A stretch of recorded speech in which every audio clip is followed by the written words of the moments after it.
Hi, we are Views from the 56 Incorporated. We are a company trying to approach water filtration through different views.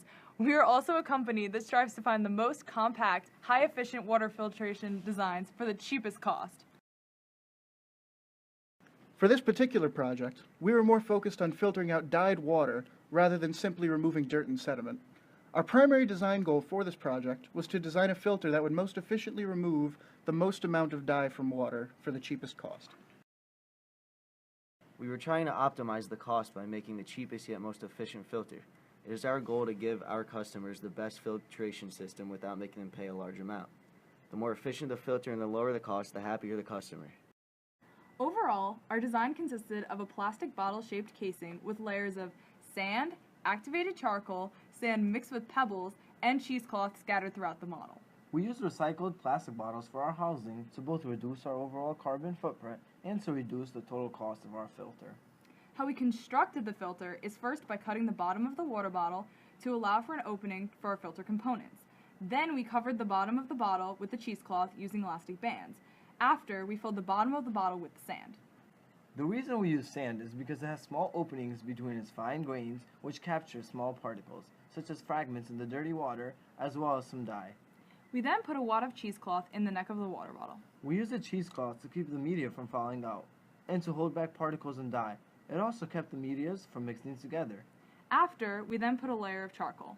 We used activated charcoal because it is highly porous since it has been treated with carbon in order to open up millions of tiny pores, making it a great absorber, trapping certain impurities such as the dye, while allowing pure water to pass through. We then put another layer of cheesecloth, and on top of that, we put a layer of a mix between sand and pebbles. We use the pebbles because they have pores which allow the water to travel through, but hold on to some impurities, such as the dye, if the pebbles soak in the liquid for a long enough period of time. We use the sand in this part of the filter because it also holds the elements in longer, hence the reason why we put the pebbles mixed into the sand. We then put in another layer of cheesecloth. Finally, on the top layer, we put on pebbles to hold everything down. We engineered a stand for our filter by connecting a funnel to the bottom of our filter using elastic bands. We then placed the filter with a funnel on the bottom and the top of the cup, making the filter have the ability to stand on its own. This slide shows the cost of each media and the components of our filter. We realized that the charcoal was going to be the most expensive media while also being the most effective. We decided to pay for the minimal amount of charcoal, which would still remove a noticeable amount of dye. In order to account for this, we bought sand, which is cheaper, to slow the water as it moved through the charcoal, as well as to remove some dye itself. We also paid $20 for access to tools, with the grand total for our filter being $136. We performed tests on different combinations of media in order to find which combinations return the highest absorbance. It was found that a combination of multiple layers of sand, pebbles, and cheesecloth with a large layer of charcoal in the middle provided the highest absorbance.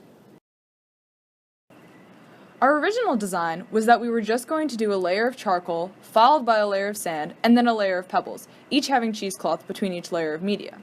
We then realized that we needed to slow down our filter in order to get our filter to be more efficient. We decided to put sand at the bottom of our filter, as well as in between the pebbles and the charcoal to slow down our filtration process. We also realized that the use of pebbles was not correct in our original design. We were just going to use pebbles as the weight to hold down all of our elements in our filter. However, we realized that pebbles actually have little pores in them, which, if they sit in the water for a long enough period of time, can actually absorb some of the impurities and release the purified water. We also realized that the sand slows down filtration, hence the reason why we decided to change the design of our project to make the pebbles mixed into the sand. We also added another layer of cheesecloth at the bottom after the charcoal in order to catch any extra particles. To improve this design, we would add more charcoal because we found that this was the most effective media. We would also combine the charcoal and the sand in order to slow down the liquid as it travels through the filter to create more filtration time. The spectrometer we designed for testing water samples passed through our filter used an RGB LED, which allows for a wider variety of tests to be done. The LED was placed in a black housing, with a section to place a cuvette filled with water from the filter. On the other end of the housing is a photometer, which measures the amount of light passing through the water. After some quick calculations, the absorbance of our filter is displayed on an LCD screen attached to the spectrometer. The absorbance is the percent of dye caught by our filter.